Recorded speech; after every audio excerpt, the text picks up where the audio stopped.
फिर से स्वागत है आपका बीवो की ऑनलाइन क्लास में और मैं नेहा कुमावत आपको पढ़ाने वाली हूँ अकाउंटिंग। हमने लास्ट क्लास में कैश बुक के बारे में पढ़ा था। कैश बुक का इससे कनेक्शन है। कैश बुक में हमने पढ़ा था सिंगल कॉलम कैश बुक पढ़ा था जिसमें सिर्फ एक कैश का कॉलम होता है और सारे कैश ट्रांजैक्शन आते हैं, चाहे हम किसी से प्राप्त कर रहे हो नकद पैसा, चाहे हम किसी को चुका रहे हो नकद पैसा। उसकी बात आती थी, उधार की कोई बात नहीं आती थी, इसीलिए नाम से ही क्या हो जाता था, कैश बुक यानी कैश ट्रांजैक्शन। उसके बाद हमने पढ़ा था double column cash book. Double column cash book में क्या होते हैं, दो कॉलम होते हैं। कौन कौन से था, एक था कैश का और दूसरा था बैंक का। कैश के ट्रांजैक्शन कैश में और बैंक से अगर कोई ट्रांजैक्शंस हो रहे हैं तो वो हम बैंक के कॉलम में लिखते थे।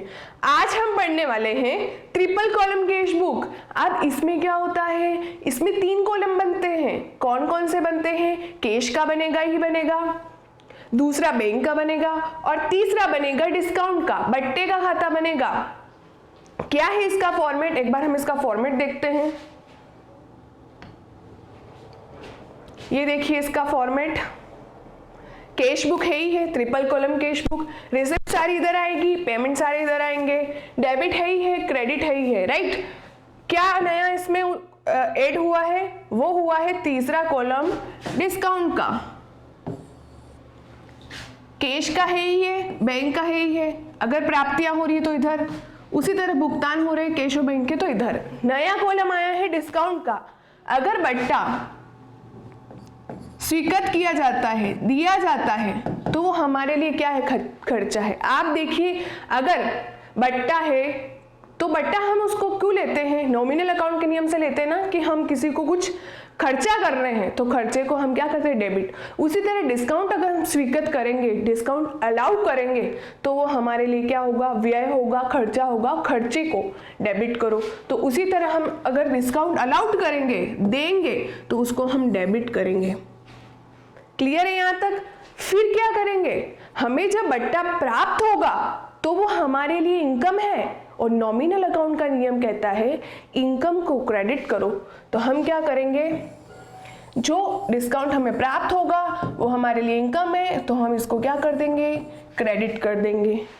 एक तो ये बात हो गई। दूसरी इंपॉर्टेंट बात ये भी होती है कि अगर बट्टा कब दिया जाता है, जब हम नगद विक्रय करते हैं।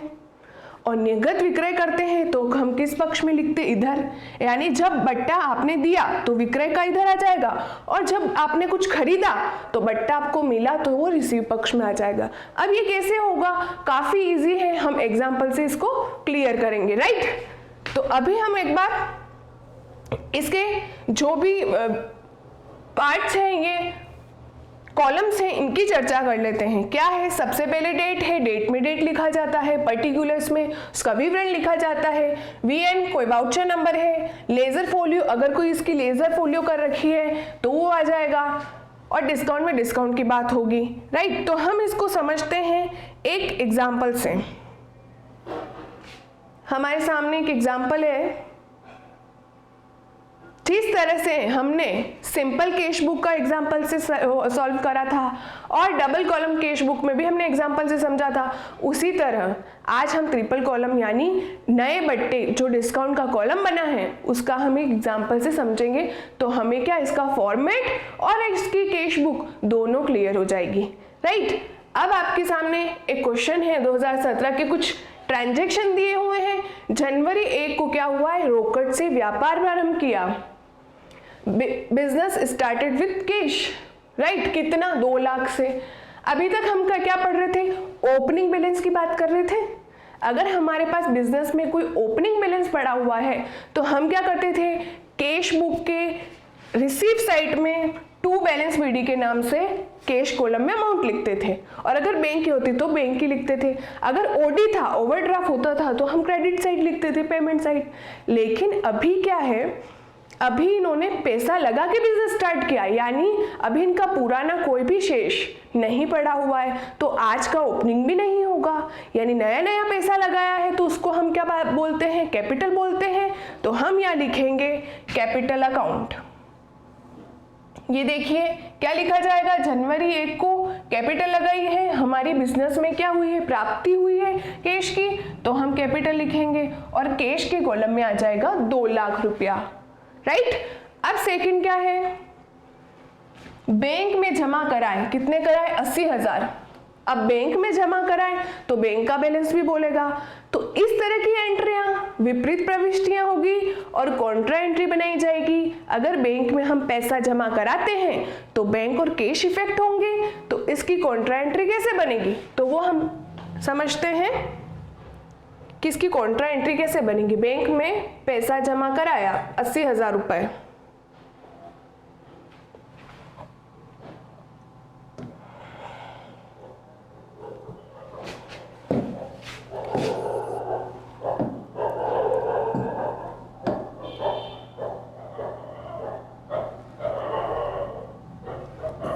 बैंक में पैसा जमा कराया,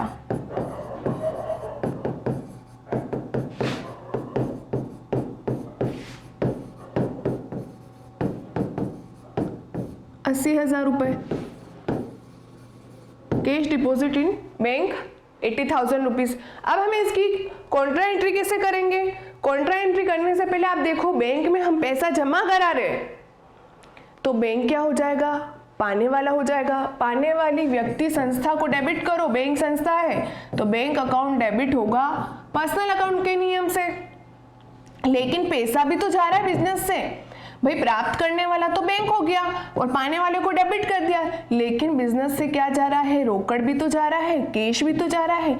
जाने वाली वस्तु संपत्ति को क्रेडिट करो, रियल अकाउंट के नियम से हमने इसको क्या कर दिया, क्रेडिट कर दिया। कितने से, 80,000 से। तो ये एक कॉन्ट्रा एंट्री बन गई। अब हम इसकी क्या करेंगे, कैश बुक में इसको क्या करेंगे, पोस्टिंग करेंगे लेजर की तरह। अब आप देखिए बैंक क्या बोल रहा है, बैंक बोल रहा है मेरा खाता हो रहा है डेबिट, तो मेरे डेबिट तरफ आओ, तो हम कैश बुक के डेबिट तरफ आएंगे, क्योंकि कैश बुक तो तीनों की बन रही है, कैश की भी बन रही है, बैंक की भी बन रही है, डिस्काउंट की भी बन रही है, राइट। तो हम बैंक के किस कॉलम में आएंगे, डेबिट साइड।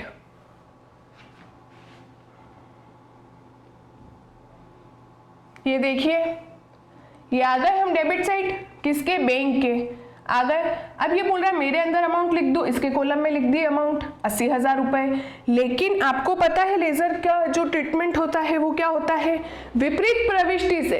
अब विपरीत कौन है, कैश है। बैंक की विपरीत कौन है, अपोजिट साइड कौन है, कैश है। तो नाम किसका आएगा, कैश का। तो ये लीजिए टू कैश अकाउंट आ गया और 80,000 इधर आएगा। उसी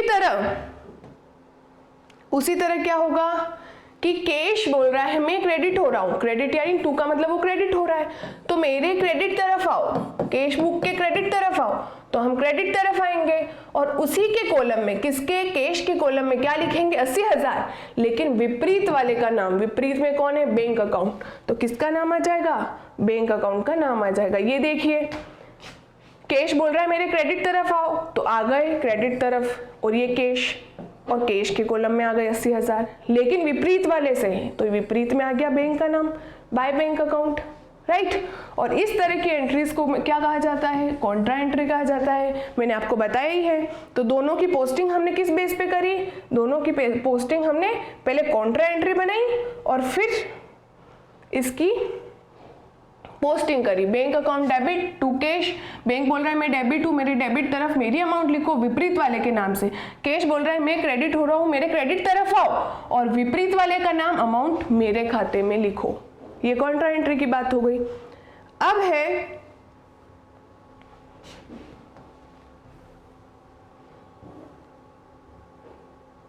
जनवरी 5 को क्या करा है, मोहित से माल खरीदा, व्यापारिक छूट 10%। मोहित से क्या करा है, माल खरीदा है। अब यहाँ कुछ नहीं बोला है कि मोहित से माल नकद खरीदा है या उधार खरीदा है, तो पार्टी का नाम आ रहा है और कुछ नहीं बोला है, तो हम क्या समझेंगे, लेन देन ट्रांजैक्शन उधार हुई है। तो आप सोचिए क्या इस प्रकार की ट्रांजैक्शंस बुक्स में लिखी जाएगी, नहीं लिखी जाएगी। क्यों नहीं लिखी जाएगी, क्योंकि उधार है और बही कौन सी है, नकद बही है। तो इस प्रकार की लेन देन, किस प्रकार की, मोहित से माल खरीदा, व्यापारिक छूट 10%, इस प्रकार की लेन देन नहीं लिखी जाएगी उधार होने के कारण। फिर है जनवरी 8 को मोहित को चेक द्वारा चुकाया। मोहित को क्या चुकाया, चेक चुकाया है और नकद बट्टा प्राप्त हुआ है 1000 का, राइट। नकद बट्टा कितने का प्राप्त हुआ है? 1000 का, और चेक कितना चुकाया? 44,000 का, राइट। अब इसकी एंट्री कैसे होगी? मोहित को हमने क्या करा? पे करा। पेमेंट साइट आओ, तो ये पेमेंट साइट है। ये कौन सी साइट है? पेमेंट कैश बुक की। और ये कौन सी साइट है? रिसिप्ट, प्राप्ति। तो जब हम कुछ खरीदेंगे तो ऑब्वियसली पैसा चुकाएंगे, पेमेंट की तरफ आ गए। और पेमेंट किसको करा? मोहित को करा है। कितना करा? चेक से करा, तो बैंक के कॉलम में आएगा 44,000। चेक से पेमेंट करा है, कैश से नहीं करा है, राइट। तो किस कॉलम में आ गया? बैंक के कॉलम में आ गया। उसी तरह उस दिन क्या हुआ था? उसी दिन हमें बट्टा क्या हुआ था? प्राप्त हुआ था। तो बट्टा प्राप्त होगा तो वो हो जाएगा इधर की साइड, क्रेडिट साइड। मैंने बताया था डिस्काउंट रिसीव्ड होता है तो वो किस तरफ आता है? Credit side. तो 1000 का बट्टा प्राप्त हुआ है, इधर आ जाएगा। और ये बात तो है ही है कि बट्टा प्राप्त हो रहा है तो प्राप्ति जो है हमारे लिए इनकम है, इनकम को हम क्रेडिट करते हैं, वो हम कर ही रहे। इसके साथ साथ एक लॉजिक और है कि जब हम माल खरीदेंगे तभी तो बट्टा मिलेगा। तो हमने खरीदा कितने का? 44,000 का, तो बट्टा प्राप्त कितना हुआ? 1000 का, राइट। अब है रोकड़ी विक्रय। सिंपल सी लिखी हुई ये एंट्री, और ये कोई भी कर सकता है। रोकड़ी विक्रय करी यानी कुछ बेचा है और कैश प्राप्त करी है, तो रिसिप्ट की साइड आएगी, रिसिप्ट के साइड आएगी। और क्या लिखा जाएगा? सेल कितने की करी है? 20,000 की। तो ये देखिए टू सेल, डेट में डेट लिखनी है, कोई इशू नहीं है इसमें। सेल करी है, कैश सेल करी, कैश के कॉलम में आ जाएगा 20,000 रुपया। उसके बाद जनवरी 11 को क्या हुआ है? सीताराम से माल खरीदा और चेक द्वारा क्या करा है? भुगतान करा है। सीताराम से क्या खरीदा? माल खरीदा 22,500 का और चेक द्वारा पेमेंट कर दिया उसको। चेक द्वारा पेमेंट कर दिया यानी बात कौन सी हो रही है? बात हो रही है हमारे बैंक अकाउंट इफेक्ट होने की। और जब हम माल खरीदेंगे तो पेमेंट करेंगे, तो पेमेंट साइड आई है, पेमेंट साइड यही है, राइट। माल खरीदा है, परचेज अकाउंट आ जाएगा। और किससे पेमेंट करा है? चेक से, तो बैंक का कॉलम इफेक्ट हो जाएगा। सीधी सी बात है। अगर आप पेमेंट किससे कर रहे हो? नकद कर रहे हो तो नकद से, और अगर आप चेक से कर रहे हो तो बैंक कॉलम इफेक्ट होगा। और जब आप माल खरीदेंगे तो परचेज अकाउंट इफेक्ट होगा, परचेज अकाउंट आ जाएगा, राइट। और कितने का? 22,500 का। ये देखिए चेक द्वारा भुगतान किया, इसलिए हमने अमाउंट किस में लिखी? के बैंक के कॉलम में 22,500 से। उसके बाद योगिता को माल बेचा। योगिता को माल बेचा कितना? 25,000 का। तो आप सोचिए क्या ये एंट्री आएगी? नहीं आएगी, क्योंकि इसमें लिखा ही नहीं है कि हमने नगद विक्रय करी है। सिर्फ पार्टी का नाम दिया है और हमें पता है अगर कुछ नहीं बोला है, पार्टी का नाम दिया है तो उधार लेन देन होगी। और उधार लेन देन का कैश बुक में कोई लेखा जोखा नहीं होता है, सिर्फ नकद का होता है। तो हम जनवरी 15 की कोई एंट्री नहीं करेंगे।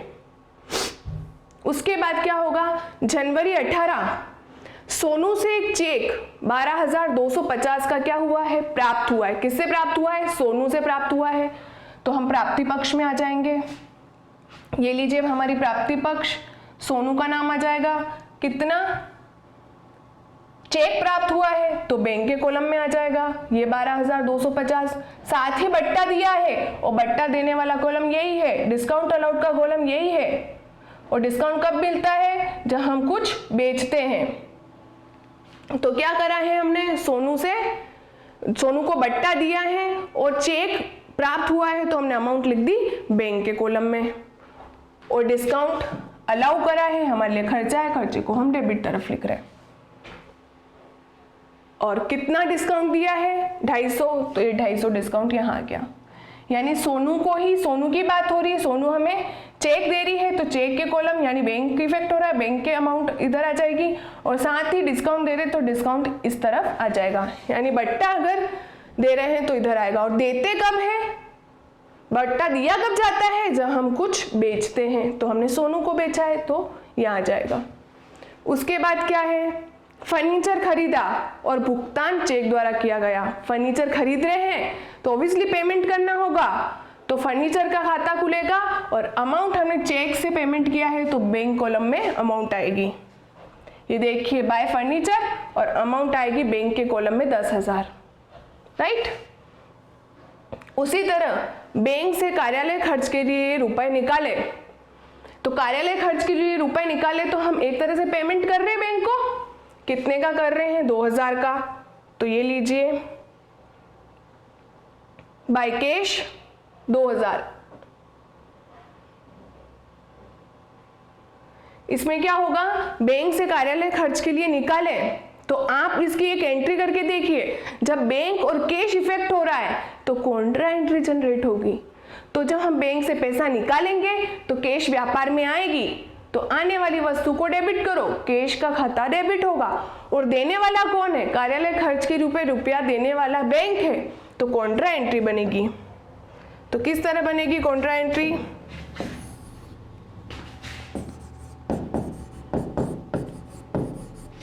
कार्यालय खर्च के लिए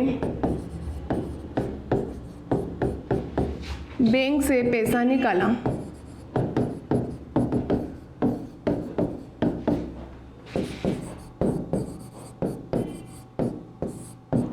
तो क्या होगा, जब हम पैसा निकालेंगे कैश बिजनेस में आएगी, कैश का खाता डेबिट होगा, कैश का खाता डेबिट हो गया। पैसा देने वाला कौन है? बैंक के खाते को क्रेडिट करो नॉमिनल अकाउंट के नियम से, देने वाले को क्रेडिट। कितना है? 2,000।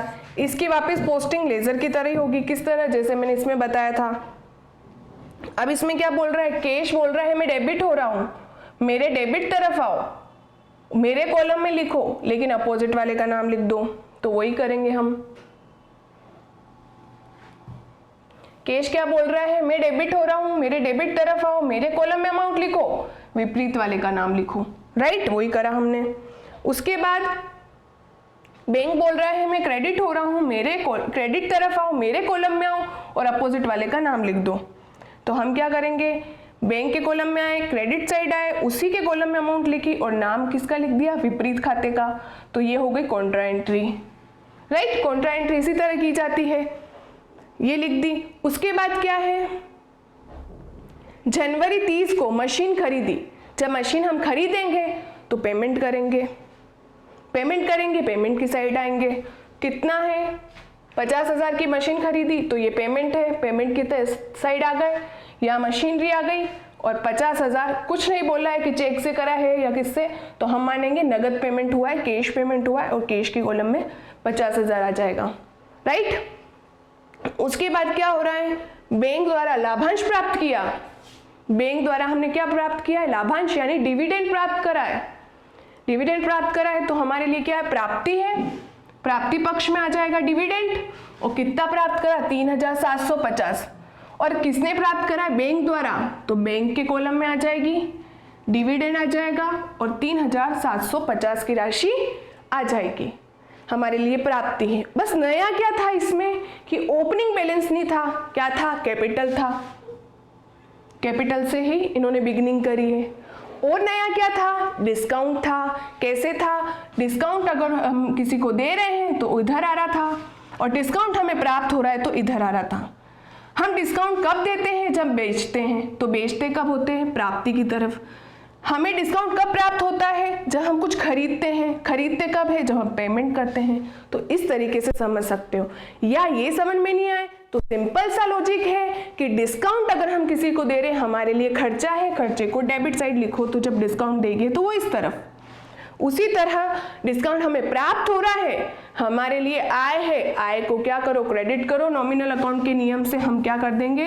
डिस्काउंट को क्रेडिट तरफ, रिसीव को क्रेडिट तरफ लिख देंगे। ये समझ सकते हो, ठीक है। तो ये हो गया पूरा ट्रिपल कॉलम। 3 कॉलम है, डिस्काउंट का है, कैश का है, बैंक का है। कैश की इफेक्ट हो रही तो कैश, बैंक यानी चेक से अगर कुछ भी पेमेंट कर रहे हो तो बैंक का इफेक्ट होगा। और डिस्काउंट अगर दिया जा रहा है तो डिस्काउंट अलाउड इस तरफ, और डिस्काउंट प्राप्त किया जा रहा है तो डिस्काउंट रिसीव्ड क्रेडिट साइड लिखा जाएगा। अब एंड में क्या होगा? एंड में आपको पता ही है टोटल लगती है, तो डिस्काउंट की टोटल लगा देंगे, लेकिन इसका बैलेंस नहीं निकाला जाता है। क्यों? क्योंकि सिर्फ एक याद रखने के लिए ही इसका हम क्या करते हैं, लिखते हैं बस, बाकी इसकी टोटल नहीं लगाई जाती है, यानी इनके बैलेंस नहीं निकाले जाते हैं। टोटल तो जैसे इस डिस्काउंट की 250 हो रही वो हमने लिख दी, उसी तरह डिस्काउंट की भी हो रही है 1000 वो लिख दी। हम डिफरेंस वगैरह नहीं करते, याद रखने के लिए बस इसकी टोटल लगा देते हैं। डिफरेंस का मेन काम आता है कैश बुक में और बैंक बुक में, कैश के कॉलम में और बैंक के कॉलम में। तो हम क्या करेंगे, कैश की टोटल लगा दो, इस कैश की यानी डेबिट साइड की टोटल लगा दो और इस कैश की टोटल लगा दो। तो इसकी हो रही 2,20,000 और 2,22,000 की टोटल हो गई, लेकिन इसकी 1,30,000 की हो रही है, यानी कमी इधर आ रही है, 92,000 की आ रही है तो इधर लिखी जाएगी।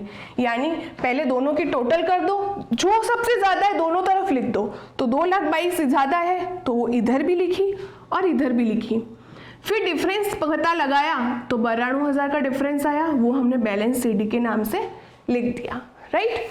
उसी तरह हम क्या करेंगे, बैंक की टोटल लगाएंगे। तो बैंक की आ रही है 96,000, लेकिन इधर 96 नहीं हो रही है, डिफरेंस आ रहा है 17,500 का। तो वो डिफरेंस यानी अंतर की राशि हमने लिख दी 17,500 की। तो ये जो बैलेंस सीडी है, यानी जब बुक्स बंद हो रही है, बुक्स कब, जनवरी जो एंड है 31 को, वो क्या हो रही है, बंद हो रही है। बंद यानी क्लोज हो रहा है, अमाउंट क्लोज कर रहे हैं। आगे की तरफ डालेंगे, कब डालेंगे, फेब को। जनवरी के बाद नया महीना फरवरी का आएगा तो फरवरी को डालेंगे। तो अभी क्लोजिंग बैलेंस हो गया है कैश का इतना और बैंक का इतना। नेक्स्ट मंथ क्या होता है, ये ट्रांसफर होते हैं अपने अपोजिट साइड, यानी अभी ये लिखे जा रहे हैं क्रेडिट साइड और अपोजिट हो जाएंगे डेबिट की तरफ, ये डेबिट साइड। बैलेंस बीडी के नाम से, प्रारंभिक शेष के नाम से। अगर आज आपके पास 100 रुपए पड़े हुए हैं तो कल की तारीख के लिए वो ओपनिंग माने जाएंगे। तो वही कर रहे हैं कि जनवरी 31 को आपका क्लोजिंग बैलेंस है तो वो ही नए मंथ के लिए ओपनिंग होगा। तो ओपनिंग के लिए हमने बताया था आपको, डबल कॉलम कैश बुक में भी डिस्कस करा था कि क्लोजिंग बैलेंस को अपोजिट साइड ट्रांसफर करते हैं। तो हमने अपोजिट साइड ट्रांसफर कर दी। कैश की अमाउंट कैश के कॉलम में, बैंक की अमाउंट बैंक के कॉलम में। और देखा जाए तो डेबिट यानी प्राप्ति पक्ष, यानी हमारी अभी तक 92,000 पड़े हुए हैं कैश और 17,500 हमारे पास बैंक में पड़े हुए हैं। ये हो गई बैलेंस की बात। सिंपल सी बात है, कुछ नहीं करना है, टोटल लगानी है, अंतर की राशि लिखनी है और नए महीने में अपोजिट साइड ट्रांसफर करनी है। तो ये हो गई अपनी क्या, ट्रिपल कॉलम कैश बुक। और साथ ही पढ़ने वाले हम पेटी कैश बुक। क्या है पेटी कैश बुक? पेटी कैश बुक को बोला जाता है खुदरा रोकड़ बही और एक और नाम से जाना जाता है लघु रोकड़ बही के नाम से। क्या होता है? लघु का मतलब होता है छोटी, यानी बिजनेस में होने वाले रोज के जो खर्चे, रोज के कौन से छोटे मोटे जो खर्चे होते हैं, दैनिक खर्चे, जैसे चाय का हो गया, नाश्ता हो गया, पेट्रोल हो गया, न्यूज़पेपर के कुछ दे दिए, एक्सपेंस कर दिए, तो ऐसे खर्चों को एक अलग बही बना दी जाती है, पेटी कैश बुक बना दी जाती है और उसमें ही लिखे जाते हैं, राइट। तो क्या लिखे जाते हैं, कौन से लेन देन लिखे जाते हैं, किस प्रकार लिखे जाते हैं, वो हम पढ़ते हैं। तो पहला ये है कि दिन प्रतिदिन के खर्चे, और कई कंपनियां बनाती है एक छोटी कैश बुक, यानी दैनिक खर्चों के लिए बनाई जाने वाली बुक भी हम कह सकते हैं कि रोकड़, खुदरा रोकड़ बही के नाम से जानी जाती है। जैसे इसमें बताया गया है कार्यालय चाय, बस का किराया, ईंधन यानी पेट्रोल हो गया, समाचार पत्र हो गए, ये छोटे छोटे खर्चे जो मुद्राओं में और सिक्कों में भुगतान किए जाते हैं उनके लिए बनाई जाती है पेटी कैश बुक, राइट। इसका और इसको बनाने वाला पेटी कैशर कहलाता है, खुदरा रोकड़िया कहलाता है कौन? इस पेटी कैशर को तैयार करने वाला, इसकी जिम्मेदारी लेने वाला। अब हम बात करते हैं इसके फॉर्मेट की। तो ये इसका फॉर्मेट है। फॉर्मेट में क्या आता है? प्राप्त राशि जितनी हमें दी जाती है, अगर अकाउंटेंट एक कैशर, पेटी कैशर को अमाउंट दे रहा है और या एक अकाउंटेंट ही ये बुक बना रहा है, तो क्या करा जाएगा, उसके लिए जो भी राशि प्राप्त राशि होगी वो लिखेगा यहाँ, जिस मंथ में है वो यहाँ, फिर डेट लिखेगा जिस दिन जो जो खर्चा हो रहा है, विवरण में उस खर्चे का प्रकार कि किस प्रकार का खर्चा हुआ है, कितना उसने पे करा है वो, और उसमें खर्चे के प्रकार। यानी इसको समझने से पहले हम क्या कर लेते हैं, इसको एक क्वेश्चन यानी इसके इस फॉर्मेट से ही अच्छे से समझ लेते हैं। तो ये देखिए, ये हमारा क्या है, पेटी कैश बुक का एक एग्जाम्पल है। 2000 रुपये क्या हुए हैं, प्राप्त हुए हैं। तो हमने क्या करा, प्राप्ति में लिख दिए 2000 रुपये, मई को प्राप्त हुए, 2017 को लिए। और रोकड़िया प्राप्त, कैश रिसीव, इंग्लिश में लिख सकते हैं कैश रिसीव हुई है 1 तारीख को, और कितनी रिसीव हुई है 2000, वो इस कॉलम में, यानी प्राप्त होने वाली राशि इस कॉलम में, और भुगतान पेमेंट जो हम करेंगे, जिसको भी करेंगे, वो इस कॉलम में लिखे जाएंगे। राइट, उसी तरह क्या करे जाएंगे, भुगतानों का विश्लेषण, यानी जो भी पेमेंट कर रहे हैं, जो खर्चे हो रहे हैं, उन खर्चों के अलग अलग प्रकार बना के ऐसे कॉलम बना देंगे, उसमें उसके अमाउंट लिखेंगे। जैसे डाक व्यय, पोस्टेज एक्सपेंसेस लिखे जाएंगे, दूरभाष एवं तार, टेलीफोन के एक्सपेंसेस सारे इसमें आएंगे। फिर परिवहन, जो भी ट्रांसपोर्ट के एक्सपेंसेस आएंगे, सपोज पेट्रोल और ये सब ये इसमें आएंगे, डीजल। स्टेशनरी, अगर कोई स्टेशनरी परचेज कर रहे हैं, जैसे पेन, पेंसिल, पेपर, फाइलिंग, कुछ भी कर रहे हो, तो उसके सारे खर्चे स्टेशनरी में आएंगे। और लास्ट में होगा विविध व्यय, यानी मिसलेनियस एक्सपेंसेस, जो दूसरे इन सब में नहीं आते, इन 4 कैटेगरी में नहीं आते, वो किस में डाल दिए जाएंगे, विविध व्यय में। जैसे सफाई के चार्जेस हो गए, वो सारे इसमें डाल दिए जाएंगे। तो सपोज जनवरी 1 को रोकड़ प्राप्त हुई, कैश रिसीव हुई, हम लिखेंगे 2000 रुपये दर प्राप्ति पक्ष में। ये देख लिए, प्राप्ति पक्ष है, 2000 रुपये लिख दिया। फिर क्या करेंगे, मई 2 को ऑटो का किराया लगा है 55 रुपये, तो यहाँ लिख दिया जाएगा 55, और वो किस कैटेगरी में आएगा, परिवहन में आएगा, तो हम परिवहन में इसको लिख देंगे। उसके बाद आएगा कुरियर व्यय। कुरियर व्यय में क्या करा जाएगा, कितने हो रहे कुरियर व्यय के, तो वो आएगा डाक व्यय में आएगा। जब हम कुरियर करवाते हैं, पोस्टेज कराते, तो वो किस में आते हैं, डाक व्यय में, तो डाक व्यय में लिख दिए 40, और टोटल आ गई इसी में भुगतान की गई 40, कुरियर सेवा में आ गई। यानी यहाँ तो आ जाएंगे एक्सपेंसेस, और यहाँ आ जाएंगे एक्सपेंसेस की डिटेल्स। ठीक है, फिर जैसे रबर, कटर, पेंसिल लेकर आए 225 की, तो वो किससे रिलेटेड है, स्टेशनरी से, तो स्टेशनरी के कॉलम में आ गई। उसी तरह स्पीड पोस्ट कराई है तो 98 रुपये में, तो डाक व्यय में जाएगी, तो डाक व्यय के कॉलम में आ गई। जिससे संबंधित है उस कॉलम में लिखी जाएगी। अब टैक्सी का किराया 195, तो टैक्सी का किराया परिवहन में आएगा, तो परिवहन में लिख दिया। उसी तरह जलपान करा है, जलपान कुछ भी नाश्ता वगैरह, तो 85 दिए हैं, तो वो विविध में आ जाएंगे, क्योंकि वो स्टेशनरी में नहीं आएंगे, परिवहन में नहीं आएंगे, टेलीफोन में नहीं आएंगे, डाक में नहीं आएंगे, तो अदर्स में आएंगे, तो उनको अदर में लिख दिया।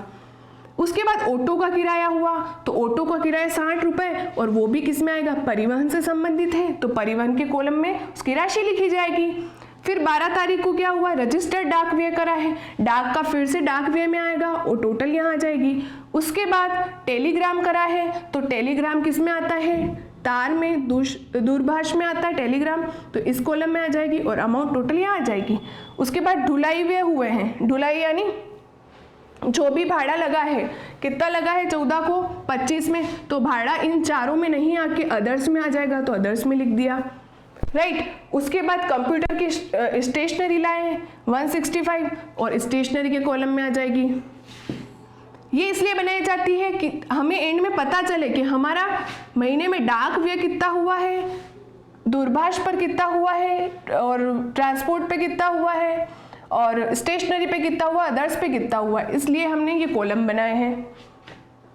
उसके बाद 19 तारीख को बस का किराया दिया 24 रुपये, तो वो किससे संबंधित होंगे, परिवहन में, तो हमने परिवहन में लिख दिया। उसके बाद एसटीडी चार्ज कितना हुआ है 60 का, तो एसटीडी चार्ज ना तो इसमें आए, ये एसटीडी चार्ज 87, तो डाक व्यय में तो नहीं आएगा, किस में आएगा, टेलीग्राम में आएगा, तो वो 87 इसमें आ गया दूरभाष में, क्योंकि एसटीडी हम किस पर चुकाते हैं, टेलीफोन पे चुकाते हैं चार्जेस, वो इसमें आ गए, और ये हो गया। फिर कार्यालय की सफाई करी, तो वो तो ना इससे संबंधित है, इससे और ना ही इससे, तो वो अदर्स में आ जाएगा। उसके बाद जलपान के लिए भी ये नहीं, अदर्स में आ जाएगा। उसके बाद फोटोकॉपी के चार्ज भी अदर्स में आएंगे 47। कुरियर सेवा करी, तो कुरियर डाक से संबंधित होती है, तो डाक के कॉलम में आ गई, और टोटल 40 हुई उस दिन। फिर माल उतराई के व्यय 40 रुपये अदर्स में आएंगे, बस का किराया हो गया 15 तो वो परिवहन में आएगा। यानी जिसकी जो खर्चा है वो उसके कॉलम में लिख रहे हैं, और उस प्रकार का अगर आपने कोई कॉलम नहीं बनाया है तो वो अदर्स में जा रही है। राइट, इतना सा काम करा है इन्होंने, बहुत सिंपल होती है पेटी कैश बुक बनाना। उसके बाद आप देखिए डाक व्यय, ये आ गई 30 तारीख आ गई। अब क्या करना पड़ेगा, बैलेंस निकालना पड़ेगा कि कितना हमारे पास रोकड़ जो हमें मिली थी 2000 कितना बचा। तो पहले खर्चे के बारे में देख लेंगे कि हमें क्या हुआ, डाक पर टोटल 325 रुपये खर्च हुए, टेलीग्राम और इस पर हुए 121, उसके बाद परिवहन पर हुए 349, स्टेशनरी पर 390 और विविध पर 302 के हुए। यानी टोटल खर्चा हमारा हुआ 1487। ठीक है, लेकिन हमें मिले कितने थे 2000, खर्चा कितना हुआ 1487, यानी हमारे पास बैलेंस बचा। ठीक है, बैलेंस बचा, कितने का बचा 513 का। तो 513 का बैलेंस बचा, वो हमारे लिए क्लोजिंग बैलेंस होगा। बैलेंस सीडी लिखा जाएगा, जैसे हम कैश बुक में लिखते हैं ना बैलेंस बच जाता है तो बैलेंस सीडी के नाम से, उसी तरह पेटी कैश बुक में भी 513 का बैलेंस बच रहा है तो हम लिखेंगे बैलेंस सीडी। और इस यहाँ हिंदी में लिखा गया है शेष आगे ले जाया जाएगा, ले जाया गया। तो फिर ये 513 अगले महीने के लिए, अगला महीना कौन सा, जून का, 1 तारीख जून की, इसके लिए ये ओपनिंग बैलेंस होगा तो शेष आगे लाया गया, ओपनिंग बैलेंस हम यहाँ लिख भी सकते हैं। ये हो जाएगा बैलेंस सीडी और ये हो ये वाला बैलेंस हो जाएगा बैलेंस सीडी 513 रुपए। और अगले महीने के लिए ये हमारा क्या हो जाएगा, ओपनिंग बैलेंस हो जाएगा, बैलेंस बीडी हो जाएगा। 2000 मिले थे, बच गए 513, तो नए महीने के लिए नया हो जाएगा, ये 513 लिख दिए गए। और साथ ही उसी दिन उसको रोकड़ प्राप्त भी हो गई इतने रुपए उसको रोकड़ प्राप्त हुई तो उसने प्राप्ति पक्ष में लिख दिया। राइट, तो सिंपल सी चीज है, पेटी कैश बुक रोजमर्रा के जो खर्चे होते हैं उसके लिए होती है, जितना प्राप्त होता है वो लिख दो, फिर खर्चों के बारे में लिख दो। अगर खर्चों का कॉलम बना रखा है तो अच्छी बात है, नहीं है तो उस अदर्स में उस खर्चे को डाल दो। फिर क्या कर दो, एंड में सारे खर्चों की टोटल लगा दो, जितने प्राप्त हुए और जितना खर्चा हुआ है बच गया है तो वो आगे ले जाओ, तो हम आगे लेके चले गए। उसके बाद उसने रोकड़ और प्राप्त कर ली 1000, इतना उसने और प्राप्त कर लिया, यानी अपना बैलेंस 2000 वापस बना लिया। तो बात यही है, जितना बचा वो आगे के लिए क्या होगा, ओपनिंग बैलेंस होगा। तो ये हो गई हमारी पेटी कैश बुक, जो कि हर एक बिजनेस में, कंपनी में बनाई जाती है, और बनाने वाले को खुदरा रोकड़ या पेटी कैशियर के नाम से जाना जाता है, और छोटे मोटे खर्चों के लिए ये बनाई जाती है। राइट, तो ये हो गई पेटी कैश बुक। आज की क्लास यहीं समाप्त करते हैं और मिलते हैं नेक्स्ट क्लास में, तब तक के लिए धन्यवाद।